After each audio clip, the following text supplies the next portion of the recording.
Rebekah Roth here again, and I have a couple questions that people have asked me, and I thought maybe this would be a good time to cover some of those. And the first question that I have been asked is about the 20th hijacker. You'll remember his name was Zachariah Moussaoui.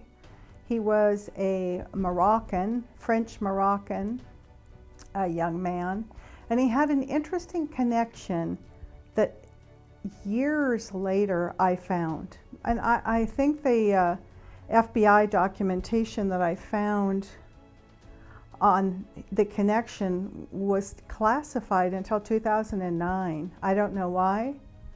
I have an idea why, but I don't know why the FBI would classify that. But Zachariah Moussaoui came to the United States to the University of Oklahoma in Norman, Oklahoma in February, the end of February, like the 26th or the 28th of 2001. And he supposedly was a student for just a couple months, 2 or 3 months at a flight school, the Airman Flight School there. And how he connects, he went up to the, I think it was actually called the Pan Am something or other up in Minneapolis, a flight simulator that is where they have the 747 simulator. Now, a lot of men just want to try to get in and fly because they aren't pilots and they think it'd be kind of fun. I know some people that have crashed simulators, but he wanted to just fly in a simulator, and it cost several $1,000s to be able to go do that. But in the middle of August, he ended up in Minneapolis. And it seems to me, if I remember his story correctly, he wanted to just learn to fly, not necessarily take off or land. Well, those are the hard parts. So of course it's pretty easy to click on the autopilot and fly, right? So it's kind of interesting that he somehow got the attention of the instructors. They just thought he was weird, and they contacted, of all things, the FBI there in Minneapolis. Well, this was around the middle of August, right before 9/11 happened. So after they started putting things together, well, initially, before 9/11 happened, they wanted to be able to go through this guy's laptop. And this is key because I'm going to go right into another story about him. They wanted to go into his laptop, and the headquarters of the FBI, that would be Robert Mueller,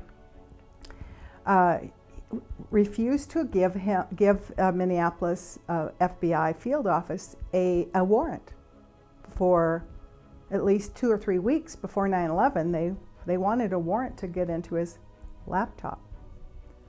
Okay, now keeping that laptop in mind, we're going to go back to sometime between March and mid-August, about a 5-month period.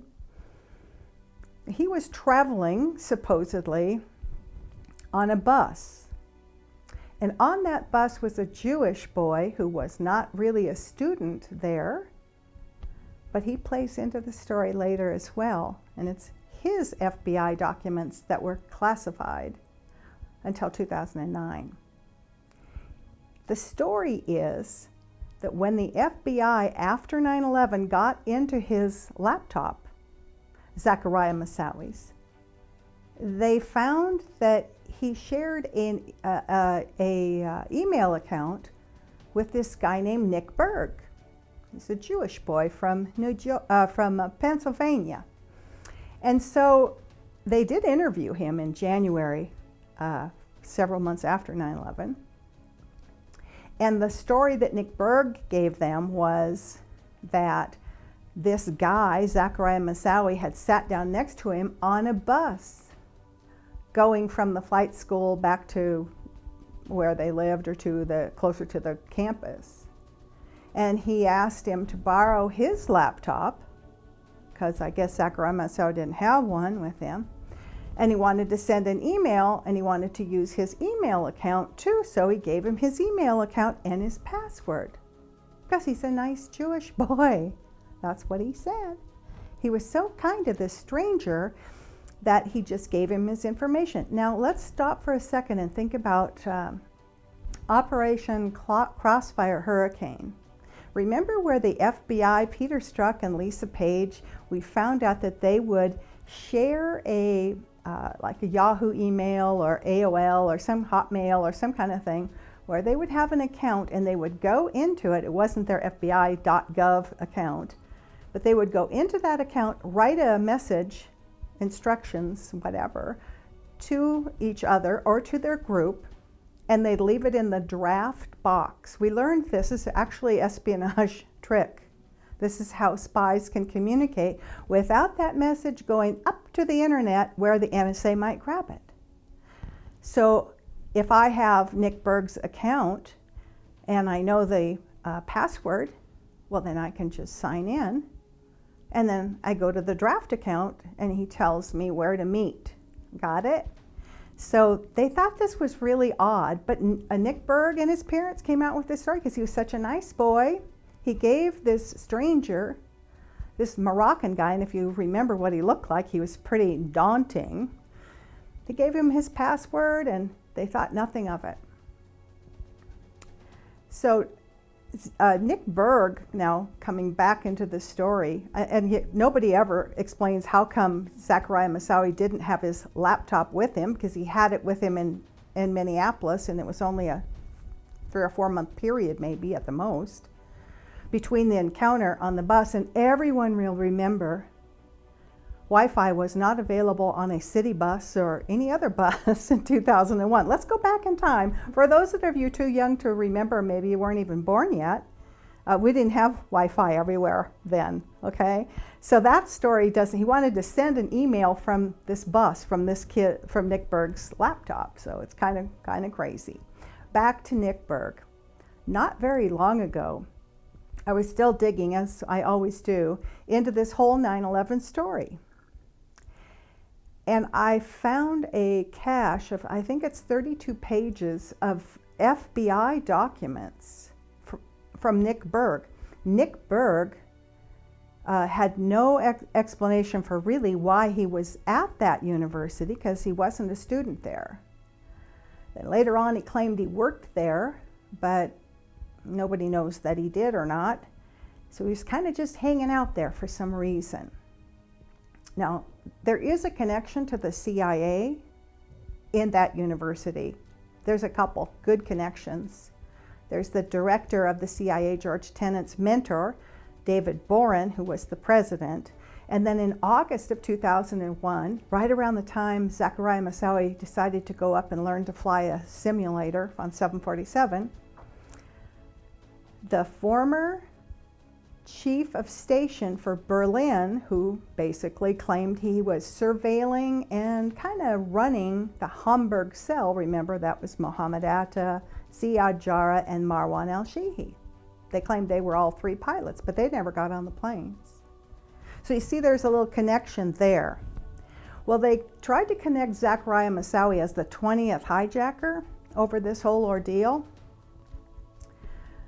But what's even more interesting to me is the fact that the FBI or the government somewhere had all of these FBI interviews, they're called 302s, with Nick Berg classified. Okay, so I'm reading through them, and I find the interesting thing. As months after, 2 months maybe after the invasion of Iraq, he shows up in Iraq to rebuild cell towers in the middle of a war. Well, that just doesn't make a lot of sense. But there's other things that really don't make sense about this guy. I just want to share it with you because he does connect to the 20th hijacker. Zachariah Moussaoui is the only one that's ever really taken a fall for being anywhere associated with the hijackers, but there is no other association except for the association with Nick Berg.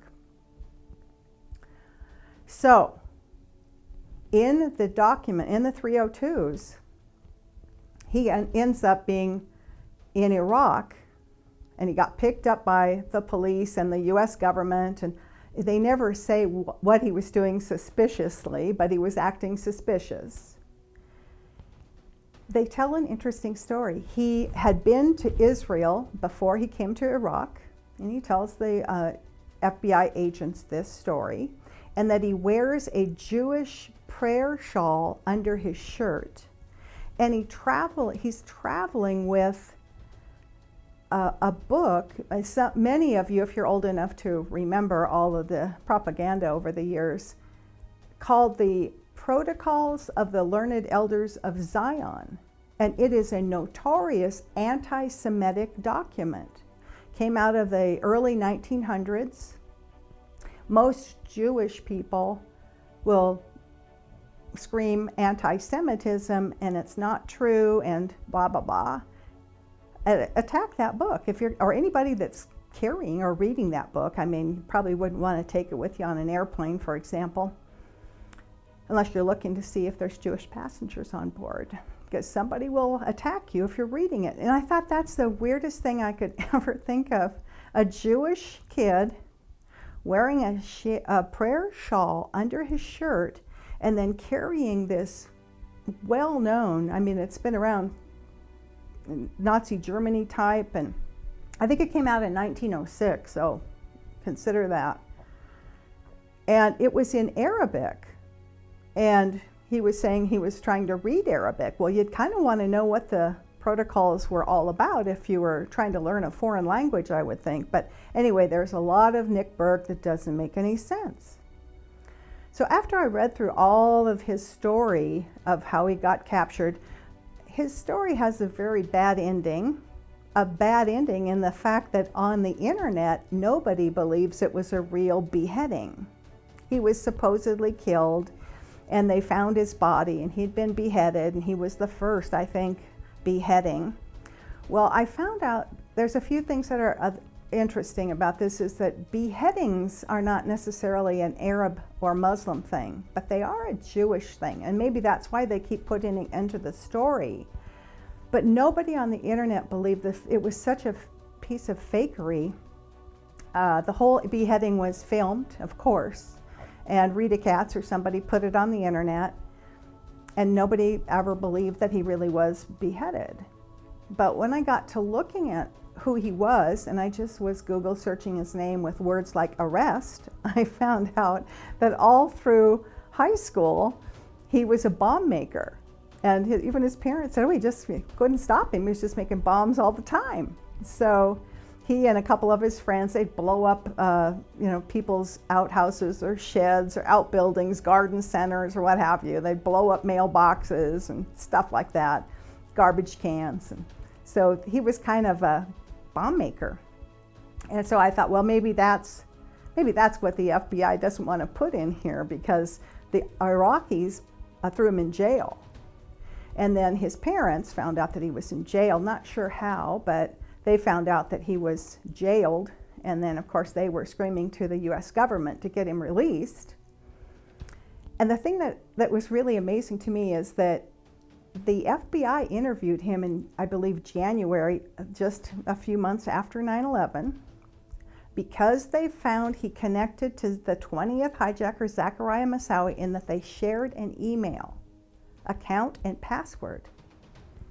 And now, I just said this.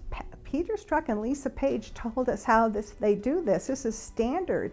So any FBI agent that saw that, they would have known, maybe we didn't, but they would have known immediately that these two guys were working together in espionage.